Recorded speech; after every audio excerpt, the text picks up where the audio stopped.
Up until Jesus, the prophets were talking about him, promising about his soon coming. We know that Simeon, that old man, was waiting for the consolation of Israel, was patiently waiting for the coming of the Redeemer. People were longing for it. People were hoping for it. People were praying for it. And then he showed up. And the last days began. Because he's now fulfilling everything. And so the last days started. And who are those people that are mocking, doubting, the scoffers? The Bible says in Jude, these people, these mockers, these people would walk according to their own ungodly lusts.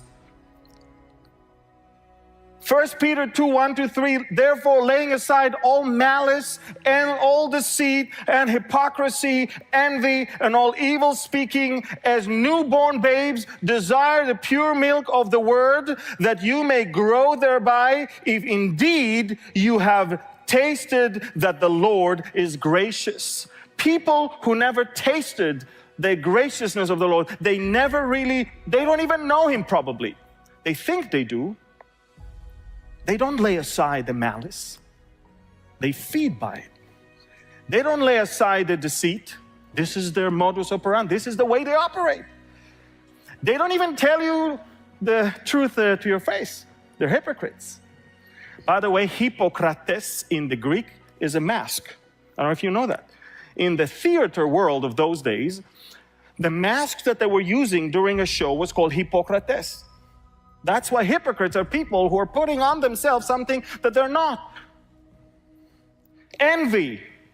So much of why they tell you that your hope is not valid, that the promise is not there, it's because they envy. They look at you. They see people with hope. They see people with great expectation. That expectation that brings forth holiness and righteousness. And they look at their life. It's envy, evil speaking. That's why we as newborn babes, we need to desire the pure milk of the word. I'm not even sure how much they find themselves in the word. That we may grow thereby, if indeed we have tasted the Lord is gracious. Proverbs 13:1 says, a wise son heeds his father's instruction, but a scoffer does not listen to rebuke.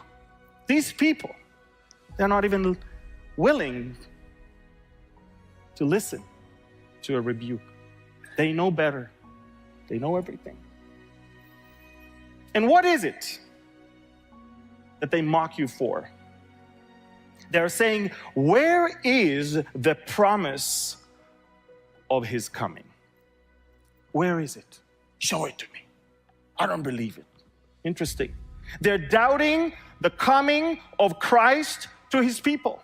They're basically saying, look, yeah, he was here. Yeah, he said things. But you have to take things in the right context.